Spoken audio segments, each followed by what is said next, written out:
Hey everybody, it's Master Gallengeist here, bringing you my review of Fantastic Four Issue 2 2025. Ooh, look at that. That's a pretty cool cover there. Fits with what's kind of going on. Before we get into this, there was also some comic book news that I kind of wanted to get into and didn't really want to do just a separate video on. So, we got a little bit more information on the two Spider-Men. Bringing up that we're getting close to the road to 1,000 with Spider-Man 15 and 16 in November.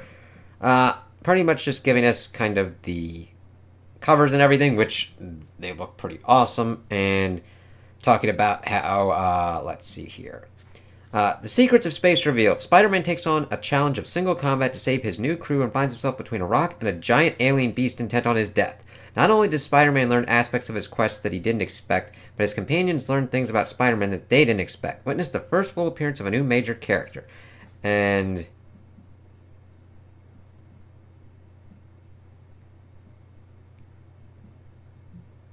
oh no, they just doubled up on that. And then we've got 16 going on here with Earth Spidey. Part of being Spider-Man is facing horrific, scientifically wondrous spider slayers. This new spider slayer in particular is particularly dangerous and endangers not only Spider-Man, but the new teen hero, Kintsugi.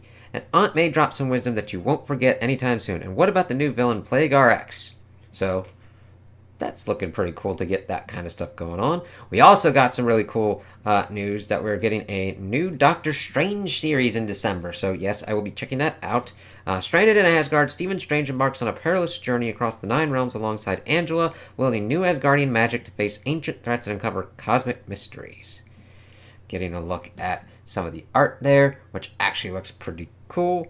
We'll look more into it, of course, when we get like solicitations and everything, but the covers look pretty awesome. It'll be written by Derek Landy, art by Ivan Fiorelli, so that was awesome to pretty much learn.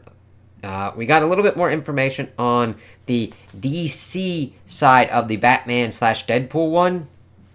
Packs bonus stories from Snyder, Taylor, Tamaki, Wilson, and more.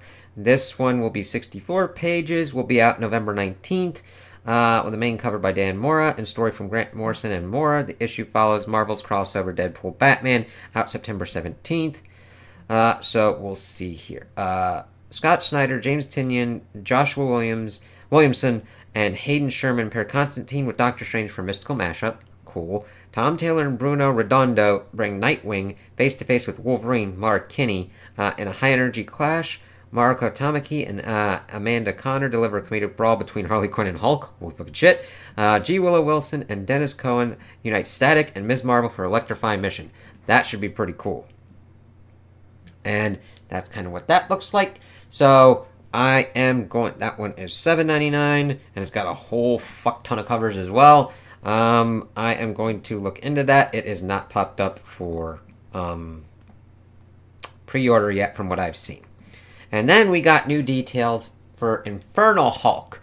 So they are, this November, Philip Kennedy Johnson and Nick Kleins introduce a brand new take on Hulk in Infernal Hulk issue 1. So we're starting off with a new thing. So it's actually kind of cool that I kind of jumped on it at this point. So they're going for this next one for the Horror Monster Roots. This one's happening in November.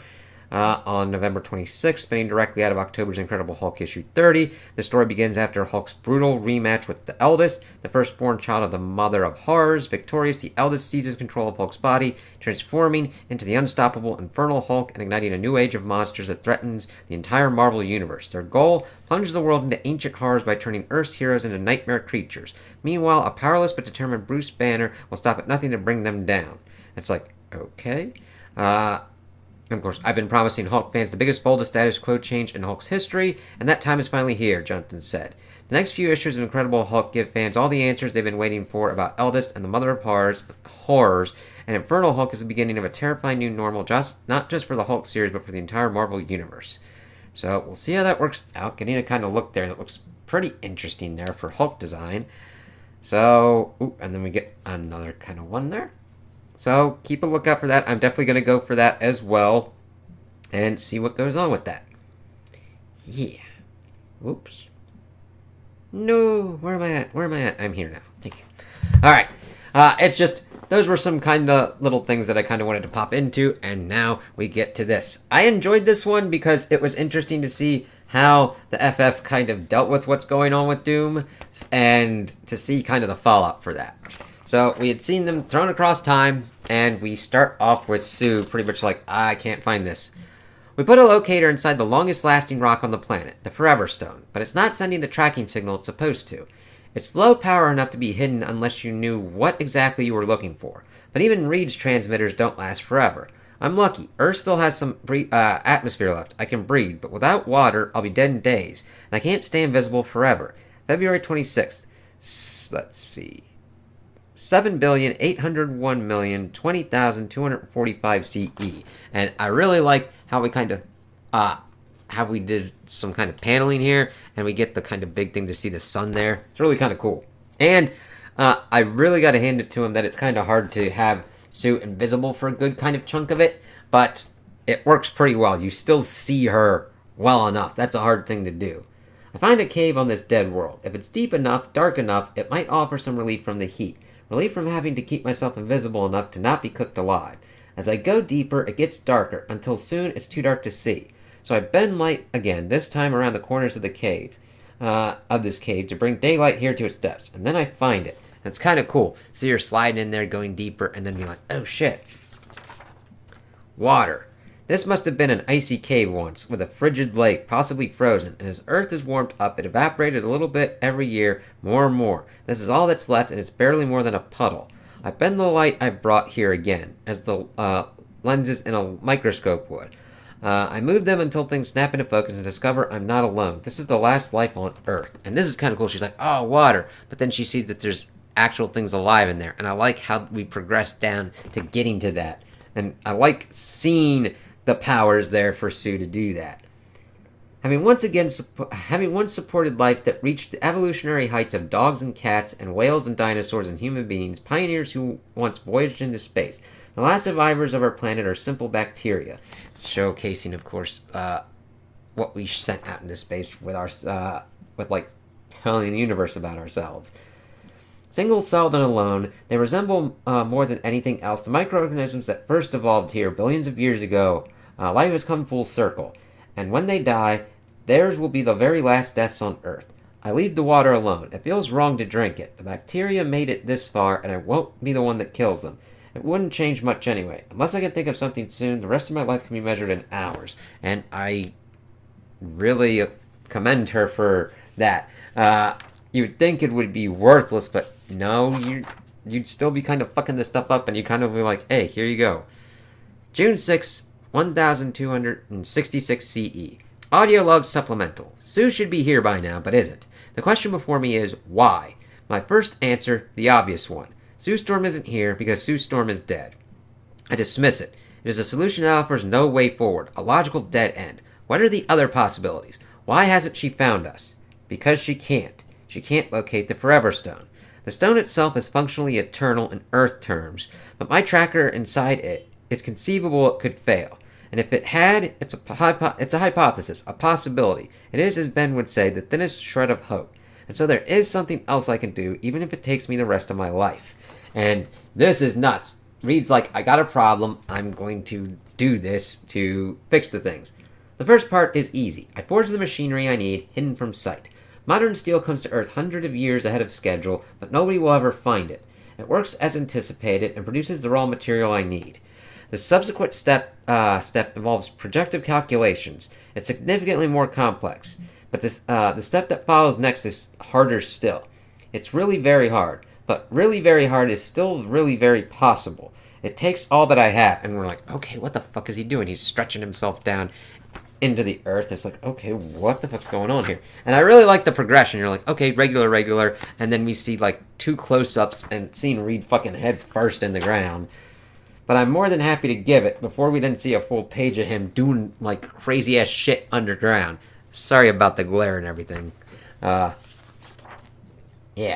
So we get back to Sue now. Thanks, Sue. You're not alone. Reed will be expecting you.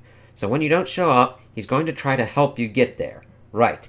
You don't marry someone without knowing how they think, Susan. So what's he doing? Well, some people do, and that creates a whole host of problems, but you guys do what you do. How does Reed Richards help someone stranded untold billions of years in his future? It's simple, darling. You move heaven and earth. And I really like that it kind of goes to that kind of bit as he pretty much is engraving stuff into the Forever Stone. And then, of course, she hits heaven and earth. And blasting back out and everything. I raise myself into the sky, as far as I can go and still breathe. I summon all my strength, reaching for reserves of power I'm not sure I've even touched before. Knowing if this fails, they'll be useless anyway. I reach out across my dying world and I bend light. It's like, okay, Sue, let's see how this works. Then we get this nice 2-pager here. Beneath me, I turn 40 vertical miles of rock, all of Earth's crust, invisible. Reed, you wonderful, fantastic man. As we see, and this is really good, the staples are great. No loose pages or anything. As we see the arrows pointing. It's like, holy fucking shit. Far beneath the surface lie artificial diamonds, hidden just above the mantle, deep within geologically stable areas of Earth's crust. They would last, they wouldn't melt. Some would move, but with enough redundancy, their information would still be recoverable. Very smart idea there. He would have had to extend himself deeper than any mine, any borehole, deeper than any living being had ever been for every single diamond. It would have been a lifetime of work, an incredible labor of love in whatever era he was trapped in, but he did it. He ensured no matter where I was in the future, that I'd always be able to find my way back home. Johnny, Ben, Reed, they all lasted long enough to reach the stone, letting me know where and when to pick them up. And with their dates memorized, I now have all I need to end this, once and for all. And seeing her kind of go through that as she's telling it, and just following it, ripping up the ground, finding the Forever Stone, and doing her shit with it. The time sled was one of Reed's early inventions. We realized that if we ever became stranded in time, being able to summon one no matter when we were would be invaluable. So Reed stored one in a temporal pocket, then hid this single-use recall button within the Forever Stone. It needs power, but it's designed such that anyone who controls force fields, or fire, or super strength, or flexibility can find a way to charge it. That's Reed right there. And then chaka-boom! I really like the lettering there. That just fucking works so well. The others could have opened the rock and saved themselves, but they knew it'd mean that those ahead of them would be in time would be lost. So each of them, all of them, held off. That is a level of trust that is fucking amazing. Lost in the huge expanse of history, my brother, my husband, and his best friend all trusted me with their lives. Chaka-boom! And now I get to show them the trust wasn't misplaced. Damn straight, Sue. Sue, but I've only just formed my plan. I haven't yet instantiated it. How did you... We'll help you place the diamonds when this is over. Come on, we've got a doom to stop. You're magnificent. You're not so bad yourself, mister. August 30th, let me see. 521,010,824 BCE. Are you a hallucination? If not, can we go to an era with oxygen soon? Because I'm pretty sure I'm deprived. No and yes, respectively. Thanks, sis. Ben, I went back in time to when there was no oxygen and almost suffocated. Good on ya. I gotta fight I want to say Mapasauruses? Lucky. September 21st. 92,457,121 BCE. Ready? Everyone ready to go reintroduce ourselves to Doom? Yep, set the coordinates, big brain. And how's about we forego ruin his day? Chaka-boom. It's like, oh god! 92 million years later, and god damn. I mean, the art for this is great, but like, that's really fucking cool there with Doom. Then in his grace and in his mercy, Doom will end them for you as they go away. Not bad, Vic. But can you do better than, but we can do better than that. No, impossible! And we learned that this does not go how we would think it would go. Just like that, we rewrite our own future. Just like that, our planet is saved from doom. Die, damn you! It's perfect. It feels right. Can't help you with that, Vic, but how's about I clobber you instead? Rog! But then the impossible happens. But how? That time sled, I've never seen it. I hid it in a pocket of time, Victor, for just an eventuality. And ensure that no matter which era we are lost in, we could always summon it, always find our way home. Richards. And my whole world falls apart. You never could resist an opportunity to show off, said the fucking showboating dickhead. But look at that, just really showing the thing's strength and everything. Johnny blasting his ass. Every time, Richard, you tell me exactly what you did. You're so consistent, so eager to show everyone knows how desperately clever you are. Or maybe he likes explaining things so that people aren't in the dark. Doom, what have you... Calm yourself, Doctor. I've explained this to you before so many times, so I know what you need to hear. Your Human Torch calls them save states. Sorcerer Supreme time magic, Richards. Enhanced by my own scientific genius. It really is remarkable. I reset the entire universe to an earlier moment, but only Doom keeps his memories. And then I prevent you from succeeding. I have such a save state set for before you attacked me. But if that's true, then you're using us against ourselves? Great Scott, we defeat you, discover some weakness, some flaw in your plan, and you reset time to ensure those efforts fail. Every move we make tells you precisely how to defeat us next time. Yes, Richards. Who else could bend the shape of time itself to ensure he is never defeated again? Who else could conceive of a way to turn his worst enemies into his greatest strength? Who else but Doom? It's like, you fucking asshole. And just seeing their faces and just like, shit. My force fields will protect us from... No, Susan, they won't. They never have. Time travel helped you this time. It won't next time. There shall be no escape, no hope. And should you somehow cheat this fate, then all you will have accomplished is to make Doom stronger. What secrets will you reveal to me next time, pray tell? Shall we begin again and find out? As he starts zapping him with his magic. It's like, shit, fuck. I feel myself ending under Doom's terrible magic. Space-time is tearing itself apart, reconfiguring, and I'm surprised to discover it's loud, like metal screeching against metal. That noise is all I can hear above the pain. Johnny, Ben, Reed, they all look to me. Then Johnny deliberately looks to the sled. And we're like, okay, what's going on here? In an instant, I see what he's trying to say. The one thing Doom hadn't expected this time was our time sled. If I could go back, survive the reset, then it represents our first chance and our only chance to warn ourselves next time around. I can only hope that and we see her going for it, and then we see Arizona earlier, the farmhouse of the Fantastic Four. Let's see here. But you liked fried eggs last week, Joe. I no longer stand by that assessment, Mother. These Earth eggs no longer meet my culinary standards. Then why did you ask for so many? I'll eat them. Not if I eat them first, Nicky. Right off his plate. No! Hey, anyone else want more coffee? I can bring in the pot. I'll take some, thanks. As if our plans to take down Doc Doom today ain't enough to wake anyone up. Johnny Storm has the power to make things warm. Can he heat up some coffee? Yes, he can easily. Hey now, we all love Johnny Storm. Chuck-a-boom. Guys, continue next month. As we see, and I really like that we got a little check-in with the family there. And then, of course, we get the fan page and a look at the next cover. So, I like this to see, okay, what happened with the Forever Stone? It was still there, just couldn't find it. And that Reed... I like that we had a problem and that Reed was able to find a kind of solution to kind of just do that and help Susan find it. And I liked her kind of exploring her environment, even finding the last shreds of life on Earth and deciding, screw it.